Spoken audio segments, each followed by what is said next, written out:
Hello आणि नमस्कार ॲग्रिकॉस.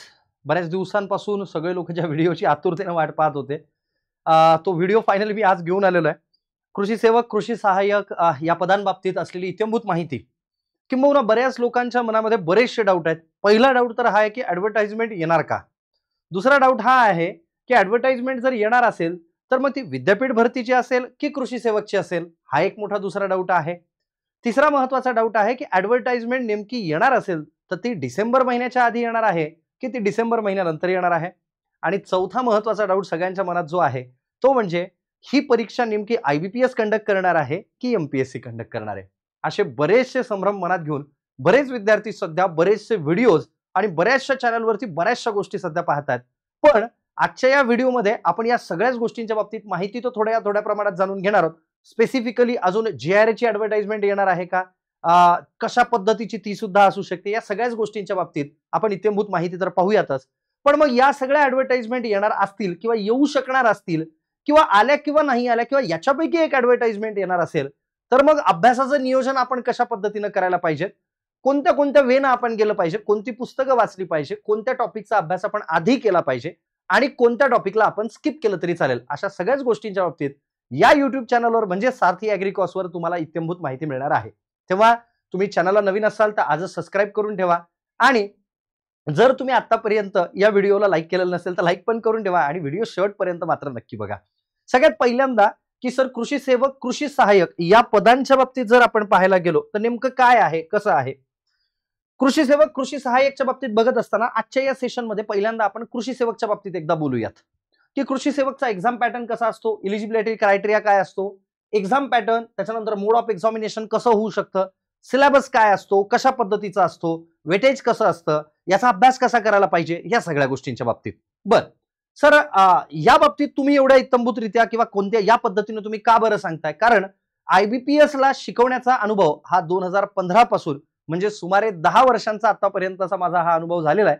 त्यामुळं IBPS कशा पद्धतीने प्रश्न विचारू शकतं, मागच्या असलेल्या आपल्या कृषी सेवक सिलेक्शनमध्ये किंवा कृषी सेवकच्या भरतीमध्ये मागच्या वर्षी जवळपास सुमारे 225 प्लस विद्यार्थ्यांचं फायनल सिलेक्शन देणारं सारथी एज्युकेशन या पद्धतीनं तुमची तयारी करून घेतं की जेणेकरून प्रश्न कशाही पद्धतीनं विचारू द्या, तुम्हाला तो सोडवता आला पाहिजे. या लेवलला तयारी करून घेतं की तुम्हाला साधारणतः त्या प्रश्नांबाबतीत इत्थंभूत माहिती असो किंवा नसो, तुम्ही अंदाजे उत्तर कशा पद्धतीने काढता येतं किंवा IBPSचा नेमका पॅटर्न कसा असतो, या सगळ्या गोष्टींना थोडक्यात उकळून प्यायलेली एकमेव टीम म्हणजे सारथी एज्युकेशन. तेव्हा नेमकं कृषी सेवकच्या बाबतीत इत्थंभूत माहिती कशी आहे, काय आहे, ह्या सगळ्या गोष्टी आपण या आजच्या व्हिडिओत बघूयात. सर बॅच बाबतीत काय आहे ते सुद्धा मी सगळ्यात शेवटी एकदा सांगेल तुम्हाला. असंच कृषी सेवक, कृषी सहाय्यक, विद्यापीठ भरती, त्याच्यासोबत JRA याच्या सगळ्याच गोष्टींचे व्हिडिओज हळूहळू तुमच्या सगळ्या लोकांपुढे येतील. सर नेमकं कृषी सेवक काय आहे, कशा पद्धतीचं आहे? सरळ सेवेमार्फत जनरली भरती या पदभरती कृषी सेवकची होत असते. याला डायरेक्ट रिक्रुटमेंट असं म्हणतात. आता जनरली जर आपण पाहिलं तर या परीक्षेच्या बाबतीत काही परीक्षा अशा असतात ज्यांना पूर्व परीक्षा, ज्यांना मुख्य परीक्षा आणि त्याच्यानंतर असते त्यांची मुलाखत. इथे मात्र तसं नाहीये. इथे सरळ सेवा किंवा डायरेक्ट रिक्रुटमेंटचा अर्थ असा असतो, एक सिंगल एक्झामिनेशन म्हणजे एकच परीक्षा आणि डायरेक्ट फायनल सिलेक्शन करण्याआधी डॉक्युमेंट व्हेरिफिकेशन म्हणजे ज्याला आपण म्हणतो कागदपत्रांची पडताळणी, या पद्धतीनं याचं फायनल सिलेक्शन होत असतं. ओके, मग सर नेमकं काय आहे? तेव्हा सगळ्यात सुरुवातीला ज्यावेळेस सिलेक्शन होतं 3 वर्षासाठी तुम्हाला प्रोबेशन पिरियड असतो, ज्याला आपण सेवा काळ असं सुद्धा म्हणतो. आणि हे कृषी सेवक हे पद जे आहे 3 वर्ष साधारणतः तुम्हाला या ठिकाणी सेवा काळ देणारं दिसतं. इनिशियली तुमच्या आधी तुमचे जे सिनियर होते त्या सेवा काळामध्ये त्यांना एक 6,000 रुपये मानधन मिळायचं, पण ते मानधन सुद्धा आता वाढलेलं आहे. पुढे व्हिडिओमध्ये आपण बघूयात की कृषी सेवक हा 3 वर्षाचा प्रोबेशन पिरियड म्हणजे सेवक काळ जो आहे हा तेव्हा असतो आणि त्याच्यानंतर तुमची पदोन्नती होते आणि ती होते, आधी होतं कृषी म्हणजे कृषी सहाय्यक, पण आता त्या पदाचं नाव बदलून सहाय्यक कृषी अधिकारी असं करण्यात आलेलं आहे. म्हणजे 3 वर्षानंतर तुम्ही तुमचा प्रोबेशन पिरियड संपवल्यानंतर तुमची पदोन्नती ही सहाय्यक कृषी अधिकारी याच्यावरती होणार आहे. सर वयोमर्यादा काय असणार आहे याला? वयोमर्यादा ही फ्लेक्झिबल आहे. मागच्या ॲडव्हर्टाइजमेंट उचलून बघितली आपण तर त्यामध्ये तुम्हाला दिसेल की वयोमर्यादा खुला म्हणजे ओपन प्रवर्गासाठी, खुल्या प्रवर्गासाठी 19 ते 38 म्हणजे तुमचं किमान वय 19 असावं आणि कमाल वय कमीत कमी वय 19 असावं आणि जास्तीत जास्त वय तुमचं 38 असलेलं चालेल. मागासवर्गीय म्हणजे इतर मागासवर्गीय, अदर बॅकवर्ड क्लास म्हणजे ओबीसी 19 ते 43 म्हणजे कमीत कमी 19 जास्तीत जास्त 43 वयापर्यंत तुम्हाला ही परीक्षा देता येते. अपंग जे विद्यार्थी असतात म्हणजे पीडब्ल्यू कॅन्डिडेट्स जे आहेत है ना, तर या विद्यार्थ्यांसाठी 19 ते 45 अशी वयोमर्यादा आहे. खेळाडू स्पोर्ट्स पर्सन 19 ते 43, अनाथ म्हणजे ऑर्फन 19 ते 43. म्हणजे सरासरी मला वाटतं जेवढेही लोक तयारी करणारे आहेत हे सर्वच या वयोमर्यादेच्या पात्रतेसाठी पात्र आहेत.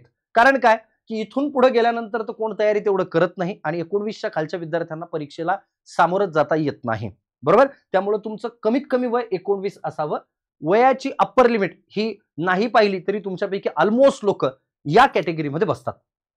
सर याच्या बाबतीत तर आम्हाला कळतंय थोडंसं की कृषी सेवकच्या बाबतीत जी माहिती आहे अजून नेमकं काय काय कशा पद्धतीचा प्रोबेशन पिरियड असतो. जसं मी तुम्हाला सांगितलं की सुरुवातीला 3 वर्षाचा सेवक काळ आहे, त्याच्यानंतर तुमची पदोन्नती होऊन सहाय्यक कृषी अधिकारी या पदावरती तुमची पदोन्नती होते. Sir what about the educational qualification, की याला नेमकं डिग्री चालते, डिप्लोमा चालतो, डिप्लोमाची परीक्षा वेगळी होणार आहे का, याच्या सोबत सोबत सर डिग्रीची परीक्षा वेगळी, डिप्लोमाची वेगळी किंवा मग दोघांची परीक्षा कंबाईन होते का. तर सगळ्यात पहिल्यांदा एक गोष्ट लक्षात ठेवा, तुमचा जरी डिप्लोमा झाला असेल, मागच्या पेपरचा अनुभव मी तुम्हाला सांगतोय, तरी सुद्धा प्रश्न मागच्या वेळेस जसं आयबीपीएसनी परीक्षा कंडक्ट केली होती तर आयबीपीएस विचारत असताना आयबीपीएसच्या लेव्हलचेच प्रश्न त्यांनी विचारलेले होते. त्यामुळे डिप्लोमा असेल किंवा डिग्री असेल दोन्ही विद्यार्थ्यांनी समान अभ्यास करावा. सर मग डिप्लोमाचे विद्यार्थी तर मागे पडतील, डेफिनेटली नाही, असं कोणत्याही पद्धतीने होत नाही. डिप्लोमाचे विद्यार्थी सुद्धा मागच्या वेळेस सिलेक्शन झालेले आहेत, त्याच्यामुळे आपण कुठेही कमी आहोत किंवा कमजोर आहोत अशातला काहीही भाग नाही आहे. त्यामुळे डिप्लोमाचे विद्यार्थी असतील किंवा डिग्रीचे विद्यार्थी असतील, सर मग माझी डिग्री झालेली आहे, माझं हॉर्टिकल्चर झालेलं आहे, माझं ऍग्रिकल्चर इंजिनिअरिंग झालेलं आहे किंवा अलाइड ब्रांचेस मधून माझं ऍग्रिकल्चर झालेलं आहे, तर मी या परीक्षेसाठी इलिजिबल आहे का. तर हो, इलिजिबिलिटी क्रायटेरिया काय सांगतो आपल्याला, डिप्लोमाचे स्टुडंट इलिजिबल आहेत, त्याच्यानंतर डिग्रीचे स्टुडंट इलिजिबल आहेत. तुमचं पोस्ट ग्रॅज्युएशन झालेलं असेल तरी सुद्धा तुम्ही डिग्रीच्या लेवलवरती किंवा डिप्लोमा नसेलही तर डिग्रीच्या लेवलवरती तुम्ही हा फॉर्म भरू शकता. म्हणजे काय, डिप्लोमा, डिग्री आणि पोस्ट ग्रॅज्युएशन या सर्व पद्धतीनं तुम्ही हा फॉर्म भरू शकता. ओके, यापैकी तुमचं कोणतंही एक एज्युकेशनल क्वालिफिकेशन असायला पाहिजे. सर माझा डिप्लोमा झाला आणि मग माझी डिग्री झाली, चालेल का. हो चालेल, नक्कीच चालेल. बरं, आता सगळ्यात महत्वाचा प्रश्न, कारण आपल्या बॅचेसमध्ये एमसीआरचे स्टुडंट खूप जास्त आहेत, तेव्हा एमसीआरचे स्टुडंट हे बऱ्याच वेळा हा प्रश्न विचारतात की सर आम्हाला एक सांगा, नेमके फायनल इयरचे स्टुडंट हे परीक्षा देऊ शकतात का. बघा, ऍडव्हर्टाइजमेंट आली, तुमचं फायनल इयर कंप्लीट असेल, ओके, तर त्यावेळेस तुम्ही इलिजिबल आहात. पण ऍडव्हर्टाइजमेंट येण्याच्या आधी जर तुम्ही फायनल इयरला असाल, ओके, आणि तुमचं फायनल इयर एक्झामच्या वेळेसही कंप्लीट नसेल, so you are not eligible. So final year student हे इलिजिबल नसतील जर ते फायनल इयरला असताना ऍडव्हर्टाइजमेंट आली तर. दुसरा महत्वाचा घटक हा आहे की sir final year student eligible नाही आहेत, पण ज्यांचं फायनल इयर कंप्लीट झालं ते इलिजिबल आहेत का. तर हो, ते विद्यार्थी इलिजिबल आहेत. सर मग नेमकं प्रोबेशन पिरियड मी तुम्हाला आता सांगितलं, प्रोबेशन पिरियड हा 3 वर्षांचा असतो आणि त्याच्यानंतर मग सेवक काळ पूर्ण करून सहाय्यक कृषी अधिकारी झालेला आपल्याला बघायला मिळतं. सर पेपरचा मोड नेमका कसा आहे, काय एक्झाम पॅटर्न आहे, कशा पद्धतीने एक्झाम होते. अजून एक महत्वाची गोष्ट मी तुम्हाला सांगतोय, if I am not wrong, जर समजा पूर्व परीक्षा किंवा हे परीक्षेची ऍडव्हर्टाइजमेंट जर डिसेंबर महिन्याच्या आधी आली तर मोस्टली चान्सेस आहेत ही परीक्षा आयबीपीएस कंडक्ट करेल. जर ही परीक्षा जानेवारी नंतर येण्याचे चान्सेस असतील तर त्यावेळेस थोडाफार पॅटर्न बदलून एमपीएससी सुद्धा कंडक्ट करू शकते किंवा सरकारला वाटलं तर आयबीपीएस सुद्धा कंडक्ट करू शकते. पण आपल्याला एक गोष्ट मात्र काही लक्षात ठेवायची, what is the mode of examination. तर मोस्ट प्रोबॅबली ही परीक्षा आता घेतल्या जरी गेली तर हिचा मोड ऑफ एक्झामिनेशन हा ऑनलाईन असण्याचे चान्सेस जास्त आहेत. आयबीपीएस म्हणा किंवा टीसीएस म्हणा. आता टीसीएस काय भानगड आहे, टाटा कन्सल्टन्सी सर्व्हिसेस. म्हणजे काय की sir IBPS institute of banking personal selections यांनी किंवा टीसीएस टाटा कन्सल्टन्सी सर्व्हिसेस यांनी जर पेपर कंडक्ट केला तर पेपरची काठिण्य पातळी ही जनरली बँकिंगच्या लेवलची असते असं म्हणायला काय हरकत नाही. पण जर एमपीएससीने जर हा पेपर कंडक्ट केला तर त्याची पातळी थोड्याफार प्रमाणात बदलू शकते, पण काठिण्य पातळी मी म्हणतोय, पण सिलेबस तर ऑब्व्हियसली तोच राहणार आहे. त्याच्यामुळे मोड ऑफ एक्झामिनेशन हे ऑनलाईन असण्याचे चान्सेस जास्त आहेत. ऑफलाईन एक्झाम कंडक्ट करण्याचे चान्सेस तेव्हाच बनतील जर हा पेपर एमपीएससी कंडक्ट करेल तरच. मग ऑफलाईन जर झालं तर याचा अर्थ काय सर, तुम्हाला पेपर प्रोव्हाइड केला जाईल आणि ओएमआर शीटवरती तुम्हाला तिथे टिक करायला लावतील. पण मोस्ट प्रोबॅबली जास्तीत जास्त चान्सेस तर हेच आहेत की परीक्षा ही ऑनलाईन होईल आणि त्यानुसारच तुमचा रिझल्ट लागेल. बरं सर, मग आता याला विषय कोणते कोणते आहेत. पहिला आहे मराठी, भाषा मराठीच असणार आहे, क्वेश्चन 20, मार्क सुद्धा 20. त्याच्यानंतर इंग्लिश, इंग्लिश या विषयासाठी 20 प्रश्न 20 मार्क. सामान्य ज्ञान ज्याला जनरल स्टडीज म्हणतो आपण, 20 प्रश्न 20 मार्क्स. त्याच्यानंतर ऍप्टिट्यूड म्हणजे गणित व बुद्धिमत्ता, याच्यासाठी 20 प्रश्न 20 मार्क. आणि ऍग्रिकल्चर ज्याला आपण साध्या भाषेत कृषी घटक हे म्हणतो, 60 प्रश्न आणि 120 मार्क. याचा अर्थ ऍग्रिकल्चरचा पोर्शन हा तुम्हाला या ठिकाणी जास्त विचारला जाणार आहे आणि रिमेनिंग 80 मार्काला तुम्हाला हे बाकीचा म्हणजे ज्याला आपण अतांत्रिक घटक किंवा नॉन टेक्निकल म्हणतो तो पोर्शन तुम्हाला विचारला जाणार आहे. सर मग तयारी करताना आम्ही कशा पद्धतीने करावी? मी एक पुन्हा सांगतो, तयारी करत असताना तुम्ही कधीच फक्त कृषी सेवक किंवा फक्त कृषी सेवक असेल किंवा फक्त आणि फक्त कृषी सहाय्यक असेल, विद्यापीठ भरतीसाठी असेल किंवा फक्त आणि फक्त JRA साठी असेल, अशा पद्धतीने तुम्ही करू नये. तयारी करत असताना एक कॉमन सिलेबसला व्यवस्थित तयारी केली तर याच्यापैकी परीक्षा कोणतीही आली तरी ती आपल्याला देता आली पाहिजे. याच पद्धतीने आपण तयारी केली पाहिजे. मग आता ही तयारी कशी करू शकतो सर? तर याला एक गोष्ट आहे sir, Marathi, English, general studies आणि गणित बुद्धिमत्ता हे विषय कृषी सेवकला सुद्धा असतात. सहाय्यक कृषी अधिकारी म्हणजे जेच कृषी सेवकला असतात, कृषी सहाय्यकला आपल्याला दिसतील किंवा विद्यापीठ भरतीला आपल्याला दिसतील आणि JRA ला सुद्धा हा पोर्शन आपल्याला कंपल्सरी दिसेल. म्हणजे नॉन टेक्निकलचा पोर्शन एकदा जरी आपण व्यवस्थित पद्धतीने शिकलो तर त्या बेसिसवरती आपल्याला ह्या तीनही परीक्षा वेगवेगळ्या पद्धतीने आपल्याला देता येतील. मग सर टेक्निकलचा काय विषय आहे? टेक्निकलला काही सब्जेक्ट हे कृषी सहाय्यकला तुम्हाला दिसत नाही. जसं बॉटनी हा कंपॅरेटिव्हली कमीच आहे, जसं लाईव्हस्टॉक प्रोडक्शन अँड मॅनेजमेंट ASDS हा जो पोर्शन दिसेल तुम्हाला हा कंपॅरेटिव्हली तुम्हाला कमी दिसेल.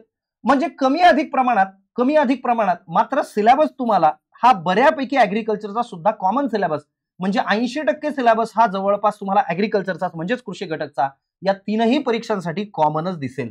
त्यामुळे मी पुन्हा सांगतोय की शिकत असताना किंवा तयारी करत असताना तुम्हाला आता मार्केटमध्ये खूप क्लासेसचे खूप जास्त व्हिडिओज दिसतील, पण एक कॉमन पद्धतीने तयारी कशा पद्धतीने आपण करावी जेणेकरून बरं सध्या ऍडव्हर्टाइजमेंट येणार आहे का कन्फर्म हे कोणालाच माहित नाहीये, बरोबर आहे का? नंबर 2, ऍडव्हर्टाइजमेंट येणार असेल या तिघांपैकी एक्झॅक्टली ऍडव्हर्टाइजमेंट कशाची येणार आहे हेही कोणालाच माहित नाहीये. त्यामुळे तयारी करत असताना अशा संभ्रमात ज्यावेळेस आपण पडतो त्यावेळेस कॉमन तयारी करावी जेणेकरून परीक्षा कोणतीही येऊ द्या त्याला आपण सामोरं गेलो पाहिजे किंवा तयार असलो पाहिजे. अजून एक महत्वाची गोष्ट म्हणजे काय की सर जर समजा आम्ही याला व्यवस्थित केलं तर येणाऱ्या बाकीच्या सुद्धा सरळ सेवेच्या परीक्षा आम्हाला चांगल्या पद्धतीने देता येतील. हो, ऑब्व्हियसली देता येतील. म्हणून कॉमन सिलेबसला प्रिपेअर करा आणि ह्या वेगवेगळ्या परीक्षा आपल्याला याच्या बेसिसवर देता येतील. या पद्धतीने आपण तयारी सुरू करूयात. बर सर काय याला निगेटिव्ह मार्किंग असते का? कारण आम्ही IBPSच्या बाबतीत, कारण बँकिंगचे जे विद्यार्थी आहेत त्यांना तर माहिती आहे, पण जे विद्यार्थी बँकिंग केलेलं नाहीये मग अशा विद्यार्थ्यांना इथे 0.25 निगेटिव्ह मार्किंग सर बँकिंगला असते. म्हणजे काय, तुमचा एक प्रश्न चुकला तर 0.25 मार्क मायनस होतील तुमचे. आलं लक्षात? पण इथे एक चांगली गोष्ट अशी आहे, कारण हे सरळ सेवा आहे याच्यामध्ये कोणत्याही प्रकारचं निगेटिव्ह मार्किंग तुम्हाला राहत नाही. सर वेळ किती असतो याला? हा पेपर सोडवायला तुम्हाला 2 तास वेळ असतो. Single examination, no interview, no mains, directly final selection, कारण याचं नावच आहे सरळ सेवा. बर सर परीक्षेची भाषा कोणती असते, लँग्वेज कोणती असते? तर तिथे तुम्हाला ऑप्शन असतो, तुम्ही चूज करू शकता आयदर इंग्लिश किंवा मराठी. म्हणजे तुम्हाला वाटलं की नाही सर मला इंग्लिश मधून पेपर सोडवायचा आहे, तुम्ही सोडवू शकता. मला मराठीतून पेपर सोडवायचा आहे, तुम्ही सोडवू शकता. चालू परीक्षेमध्ये सुद्धा परीक्षेमध्ये एक्झामिनेशन मध्ये तुम्हाला भाषा स्विच करता येते, पण तसं करण्याच्या भानगडीत पडू नये कारण त्याच्यामध्ये आपला बराच वेळ निघून जातो. कारण आपल्याला वेळ दिलेला आहे 2 तास आणि प्रश्न आपल्याला सोडवायचे किती हे एक वेळा बघा 140. म्हणजे एका मिनिटात एक प्रश्न अप्रॉक्सिमेटली आपल्याला सोडवायचाच आहे. त्यामुळे वेळ खूप जास्त न गमवता जर तुमचं इंग्लिशमध्ये पूर्ण शिक्षण झालं असेल, डिग्री इंग्लिशमध्ये झालेली असेल, इंग्लिशमध्ये सोडवा. नसेल झाली तुमची डिग्री इंग्लिशमध्ये, मराठीत सर माझं YCMOU मधून म्हणजे मुक्त विद्यापीठातून सर सिलेक्शन ग्रॅज्युएशन होतंय सर, ऍग्रिकल्चरमध्ये होतंय, मी ही परीक्षा देऊ शकतो का? हो देऊ शकता. मराठीत देऊ शकता का? हो देऊ शकता. डिप्लोमाले विद्यार्थी सर आम्ही मराठीत करू शकतो का? हो करू शकता, काही अडचण येणार नाही. बरं म्हणजे या पद्धतीनं आपण परीक्षेचा पॅटर्न जो आहे हा तुम्हाला दिसेल. थोडंसं जाऊयात पुढं. सर परीक्षेचा पॅटर्न झाल्यानंतर अजून काय पगार बिगार काय आहे याला? आपल्या प्लांट प्रोटेक्शनच्या मॅडम म्हणजे दीपाली पैठरे मॅडम ह्या सध्या कृषी सेवक म्हणूनच जॉईन केलेला आहे त्यांनी सध्या, आणि त्यांच्या मार्फत सुद्धा मी काही माहिती त्यांच्याकडून सुद्धा काही माहिती गोळा केली की जी बऱ्यापैकी तुमच्यासाठी सुद्धा फायद्याची असेल. सो नॉर्मली पगार जर पाहिला आपण कृषी सेवक किंवा सेवा काळामध्ये म्हणजे प्रोबेशन पिरियडमध्ये जवळपास इन हँड 17,000 रुपयाच्या आसपास पगार मिळतो सेवक काळामध्ये. आता महत्वाची गोष्ट काय आहे की हा पगार सर अत्यल्प झाला ना हो, असं कसं हो, हे कसं हो सर? नाही, याच्या आधी 6,000 रुपये फक्त मानधन मिळायचं, तो आता वाढून जवळपास 17,000 रुपयापर्यंत मिळते. That is a good thing. Sir मग सहाय्यक कृषी अधिकारी जेव्हा आम्ही होऊ म्हणजे काय 3 वर्षाचा प्रोबेशनरी पिरियड आमचा कंप्लीट होईल, मग त्याच्यानंतर आम्हाला पगार एवढाच राहील का? तर नाही, त्याच्यानंतर पगार हा तुमचा वाढेल. जवळपास 24,000 रुपये ते 25,000 रुपयाच्या आसपास बेसिक पे असेल. टीए डीए बाकीचे भत्ते ह्या सगळ्या गोष्टी मिळून जर आपण कॅल्क्युलेट केला तर तो पगार जवळपास एक 40 ते 45,000 रुपयाच्या आसपास, 45,000 रुपयाच्या आसपास तुम्हाला याचा पगार मिळेल.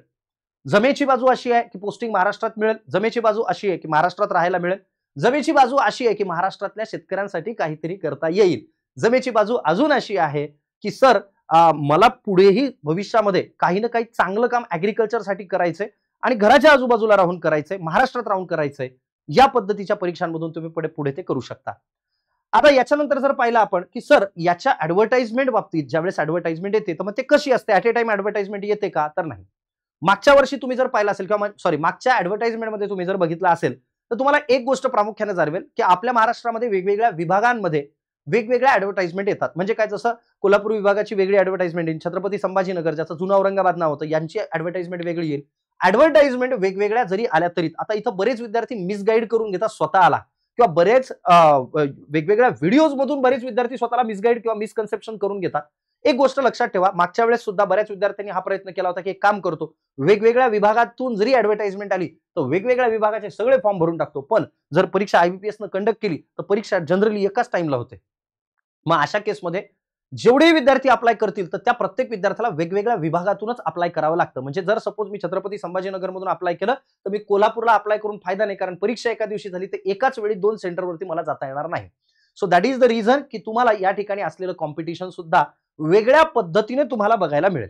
सो बेसिकली सांगण्याचं तात्पर्य हेच की जर सपोज जेवढ्या वॅकन्सी झाल्यात त्या विभागवारी वाटल्या जातात आणि त्याच्यानंतर तुम्हाला विभाग वाईज तुम्हाला आवडेल त्या विभागातून तुम्ही फॉर्म भरू शकता.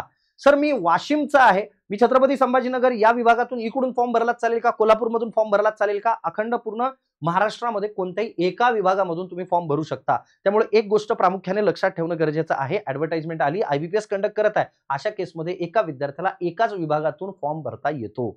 ओके, चला जाऊया पुढे थोडंसं. आता ऍडव्हर्टाइजमेंट थोड्या एक 2 दिवस मागे पुढे येतात, पण सगळ्या विभागाच्या ऍडव्हर्टाइजमेंट ह्या जवळपास मागच्या वेळेस सुद्धा आलेल्या होत्या.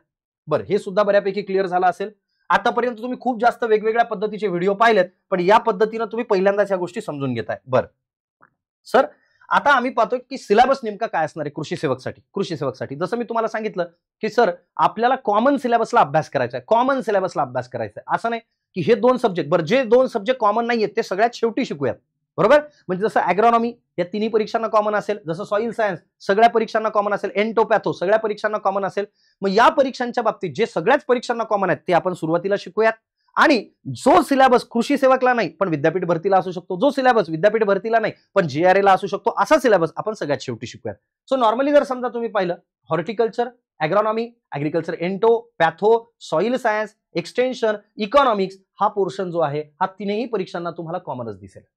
हा तीनही परीक्षांना मग तुम्ही कृषी सेवक द्या, विद्यापीठ भरती आली ती द्या, जेआरए ची एक्झामिनेशन द्या, त्याच्यामध्ये हा पोर्शन तुम्हाला सगळीकडे कॉमन दिसेल. जसं एएसडीएस असेल, livestock production and management, बॉटनीचा थोडाफार काही पार्ट असेल, हा तुम्हाला काही परीक्षांना दिसणार नाही. म्हणून हा पोर्शन आपण सगळ्यात शेवटी शिकूयात, जेणेकरून ज्यांना मला फक्त कृषी सेवकच करायचंय इथे कर बाळा, काही प्रॉब्लेम नाही. आलं लक्षात. सगळ्यात शेवटचे 2 टॉपिक तू सोडून दे, पण बाकीच्या फायद्याचे असेल. नाही सर मला ती पण परीक्षा द्यायची, मग सगळेच टॉपिक कर ना, काय अडचण आहे तुला.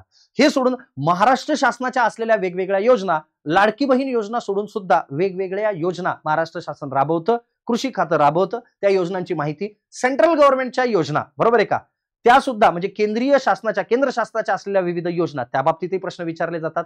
बरं, हे प्रश्न विचारत असताना बऱ्यापैकी फोकस हा कमर्शियल आणि महाराष्ट्रामध्ये ग्रो केलेल्या क्रॉप्सवरती बऱ्यापैकी फोकस असतो. ते आपण स्ट्रॅटेजी पुढे हळूहळू पाहूयात.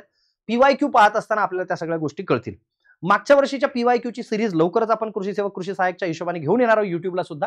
तिथं सुद्धा आपण पाहणार आहोत. Horticulture, agronomy, agriculture ento, patho, soil science, agriculture extension, agriculture economics, ASDS, botany यासारखे सब्जेक्ट आपल्याला दिसतील, स्टेट आणि सेंट्रल गव्हर्नमेंटच्या स्कीम. सर हे आम्हाला सगळं समजलं. मुळात गोष्ट ही येते, तुम्ही बॅच सुरू करणार आहे का, त्याच्या बाबतीत एकदा सांगा. सारथी करणार आहे का, तर हो, सारथी एज्युकेशनच्या प्लॅटफॉर्मवर सरळ सेवेच्या हिशोबाने आपण फॉर द फर्स्ट टाइम चांगल्या पद्धतीने बॅच लॉन्च करतोय. सर कसं, कृषी सेवक, कृषी सहाय्यक, जेआरए याला कंबाईन रित्या तयारी करून आपल्याला येणाऱ्या कोणत्याही 3 पैकी परीक्षांना सामोरं जाता येईल अशा हिशोबाने आपण बॅच लॉन्च करतोय. ओके, तुम्हाला सांगितलं भरपूर ठिकाणी भरपूर वेगवेगळ्या प्लॅटफॉर्मवरती तुम्ही बघाल की फक्त कृषी सेवक, फक्त कृषी सहाय्यक, फक्त जेआरए किंवा असं न करता कंबाईनली याची तयारी कशी करावी, कारण गणित बुद्धिमत्ता तुम्ही काहीही केलं सारखंच आहे. गणित बुद्धिमत्ता सोबत तुम्ही पासाल इंग्लिश, त्याच्यानंतर तुमचा असलेला जनरल स्टडीजचा पोर्शन, हा पोर्शन एक कॉमन पोर्शन म्हणून तुम्हाला तिन्ही परीक्षांना दिसतो. मग आपण या पद्धतीनेच एक कॉम्प्रिहेन्स किंवा परिपूर्ण बॅच जी आहे ही आपण एक तयार चालू करतोय. मग सर काय असणार आहे, जसं तांत्रिक घटक, कृषी घटक प्लस अतांत्रिक घटक, या दोन्ही पद्धतीनं या दोन्ही गोष्टी, त्याच्यामध्ये तांत्रिक म्हणजे कृषी घटक आणि बाकीचा पोर्शन म्हणजे ज्याच्यात मराठी, इंग्लिश, जीएस हा पोर्शन येईल, या दोन्ही मिळून आपण बॅच स्टार्ट करतोय 4 ऑगस्ट पासून. 4 ऑगस्ट 2025 पासून ही बॅच आपण स्टार्ट करतोय. सर फॅकल्टी कोण कोण असणार आहे, मी स्वतः योगेश निकम सर आहेत, शिवणकर मॅडम आहेत, दीपाली पैठणे मॅडम आहेत, मॅडम स्वतः कृषी सेवक सध्या जॉईन आहेत, अक्षय मिरगुडे सर आहेत, IDBI मध्ये ऍग्रिकल्चर असेट ऑफिसर म्हणजे डबल म्हणून फायनल सिलेक्शन झालेले सध्या वर्किंग आहेत. त्याच्यानंतर IDBI मध्ये जाम ज्युनियर असिस्टंट मॅनेजर म्हणून Shubham Darade, Shubham Pohekar, horticulture rank 1, ABM rank 1 आणि सध्या BHU मध्ये स्वतःची पोस्ट ग्रॅज्युएशन कंप्लीट केलेलं आहे. त्याच्यानंतर आकाश पाटील सध्या फायनल सिलेक्शन झालेलं आहे, agriculture field officer, Punjab national bank. आणि सगळ्यात महत्त्वाची गोष्ट म्हणजे काय की ऑल इंडिया मधून जवळपास हायएस्ट रँक म्हणजे सेकंड हायएस्टच्या जवळपास स्कोअर घेणारा व्यक्ती तो म्हणजे आकाश पाटील सर आहे. मग हे सर्व आपली टेक्निकलची टीम तुम्हाला शिकवेल. याच्यासोबत सोबत अतांत्रिक घटक म्हणजे नॉन टेकच्या बाबतीत तुम्ही पाहाल राहुल मिसाळ सर आहेत, लक्ष्मण गवारे सर आहेत, गणिताच्या बाबतीत सामान्य ज्ञानासाठी बालाजी गीते सर आहेत, मराठीसाठी बिडवे सर आहेत, त्याच्यानंतर बुद्धिमत्ता चाचणीसाठी गणेश सावंत सर आहेत आणि प्रदीप वराडे सर हे तुम्हाला इंग्लिश शिकवतील. सर्व टीम ही अशी आहे की ज्यांनी ऑलरेडी IBPS ला शिकवलंय, शिकवता आहेत आणि किंबहुना पाठीशी खूप मोठा अनुभव घेऊन तुम्हाला ह्या सगळ्या गोष्टी शिकवता आहेत.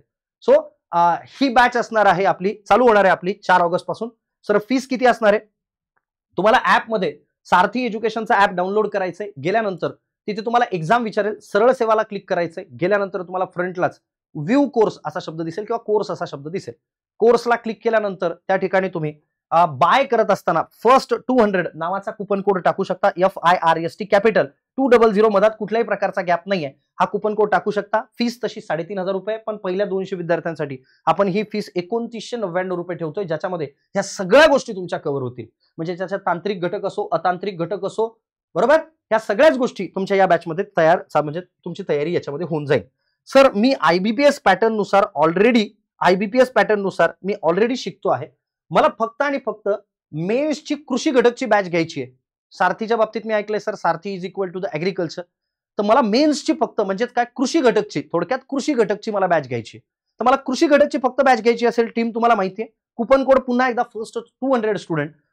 बॅच किती रुपयाला मिळेल सर, 2,500 रुपये त्याची फीस आहे, पण आपण पहिल्या 200 विद्यार्थ्यांसाठी 1999 रुपयामध्ये बॅच लॉन्च करत आहेत. ओके, चला जाऊया पुढे. सर मी ऍग्रिकल्चर व्यवस्थित केलेलं आहे, मला फक्त नॉन टेक्निकलचा पार्ट पाहिजे. नॉन टेक्निकलचा पार्ट अशा केसमध्ये मी काय करू शकतो, किंवा नॉन टेक्निकलचा मला जो भाग आहे, अतांत्रिक घटक जो आहे तो मला शिकायचा असेल तर मी काय करू शकतो. अशा केसमध्ये स्टार्ट बॅच सोबतच होतीये. 4 ऑगस्टला तिन्ही बॅचेस लॉन्च होत आहेत एक सोबतच. Rahul Misal sir, Laxman Gaware sir, Balaji Gite sir, Bidwe sir, Ganesh Sawant sir, Pradeep Warade sir हे अतांत्रिक घटकाचा भाग तुमचा कंप्लीट करून देतील. सर मग याची फीस किती असणार आहे, पहिल्या 200 विद्यार्थ्यांसाठी याची फीस 1499 रुपये असेल. 2000 रुपये फीसच्या ऐवजी 1499 रुपये पहिल्या 200 विद्यार्थ्यांसाठी या बॅचची फीस असणार आहे. पुढचे अपडेट, पुढचे व्हिडिओज मी तुम्हाला इत्यंभूतरित्या देत जाईल. त्याच्यासाठी तुम्ही या असलेल्या चॅनलवरती नवीन असाल तर सबस्क्राईब नक्की करून ठेवा. बॅचेस 4 ऑगस्ट पासून चालू होतील, पण तत्पूर्वी त्याच्या आधी बरेच विविध असलेले तुम्हाला जे इन्फॉर्मेटिव्ह व्हिडिओज आहेत ते या युट्यूब चॅनलवरती सरळ सेवेच्या बाबतीत, कृषी सेवक, कृषी सहाय्यक, JRAच्या बाबतीत मिळतील. तेव्हा सबस्क्राईब करायला विसरू नका. आणि ज्या विद्यार्थ्यांना काही अडचण असेल, माझा नंबर मी खाली दिलेला आहे, तुम्ही व्हॉट्सअपला मला मेसेज करू शकता. चालेल, so wish all the best. भेटूया पुढच्या व्हिडिओमध्ये. Thank you so much.